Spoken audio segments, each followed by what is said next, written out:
विधिक अधिकार या लीगल राइट्स। तो विधिक अधिकार के आवश्यक तत्व क्या होते हैं, इसके बारे में पढ़ेंगे। तो सबसे पहले विधिक अधिकार। विधिशास्त्री सामंड ने विधिक अधिकार को ऐसा हित माना है जिसे राज्य की विधि द्वारा मान्यता प्राप्त है तथा जो विधि द्वारा संरक्षित है। हित की व्याख्या करते हुए सामंड ने कहा है कि हित वह है जिसका ध्यान रखना प्रत्येक व्यक्ति का कर्तव्य है तथा जिसकी अवहेलना करना अपराध है।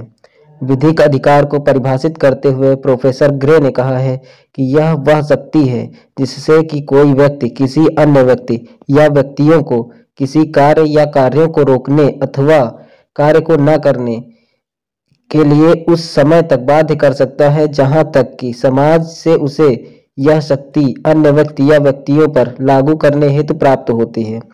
उदाहरण के लिए यदि एक आदमी दूसरे को कुछ ऋण देता है तो ऋणदाता का यह हित है कि वह ऋण व्यक्ति से अपने धन को वापस प्राप्त करे।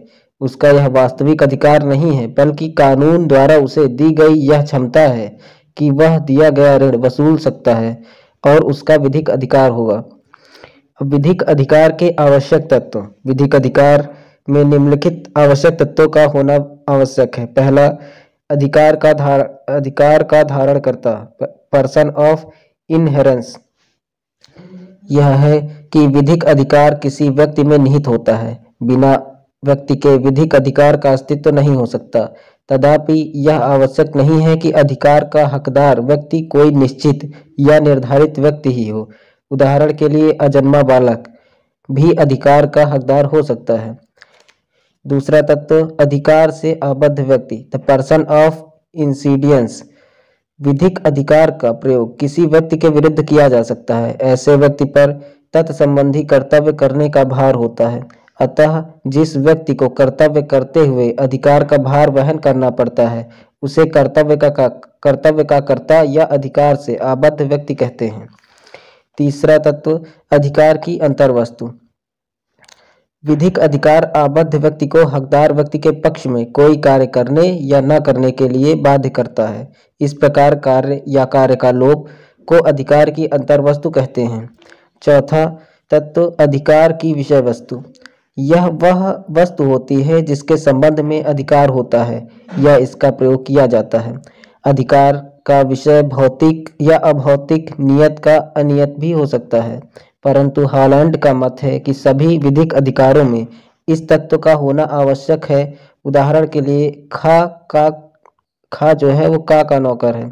यहाँ का अधिकार का धारण करता है तथा खा उस अधिकार से बाध्य व्यक्ति है। खा द्वारा का की सेवा किया जाना अधिकार की अंतर्वस्तु है, परंतु इसमें अधिकार की विषय वस्तु कहीं नहीं है। पांचवा तत्व है अधिकार का हक या स्वातत्व।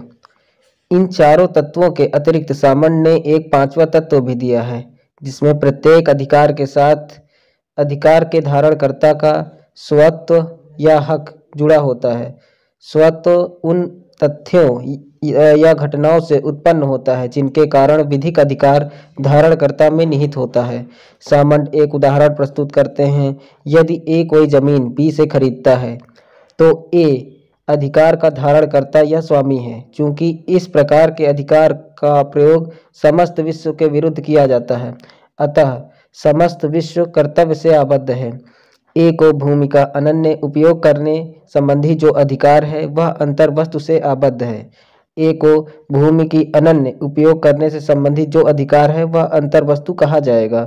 भूमि अधिकार की विषय वस्तु है तथा इस भूमि के अधिकार का स्वत्व वह अंतरण पत्र है जिसके द्वारा ए ने बी से जमीन का स्वामित्व अर्जित किया है। हॉलैंड और कीटन ने स्वत्व या हक को अधिकार का आवश्यक तत्व नहीं माना है। इन विद्वानों के अनुसार विधिक अधिकार के निम्न चार तत्व होने चाहिए। पहला तत्व, वह व्यक्ति जिसमें अधिकार निहित होना चाहिए। दूसरा तत्व, अधिकार किसी कार्य या कार्य के लोप से आबद्ध होता है। तीसरा तत्व, अधिकार की विषय वस्तु तथा चौथा तत्व, एक या अनेक व्यक्ति जिनके विरुद्ध अधिकार का प्रयोग किया जा सके। अतः आज हमने विधिक अधिकार और विधिक अधिकार के आवश्यक तत्वों को पढ़ लिया है। अब हम नेक्स्ट उसमें अधिकार एवं कर्तव्य एक दूसरे से संबंधित हैं, इसकी व्याख्या के संदर्भ में पढ़ेंगे। और उसके बाद हाफेड का जो अधिकार एवं कर्तव्य से सह संबंध है उसके बारे में भी पढ़ेंगे। धन्यवाद।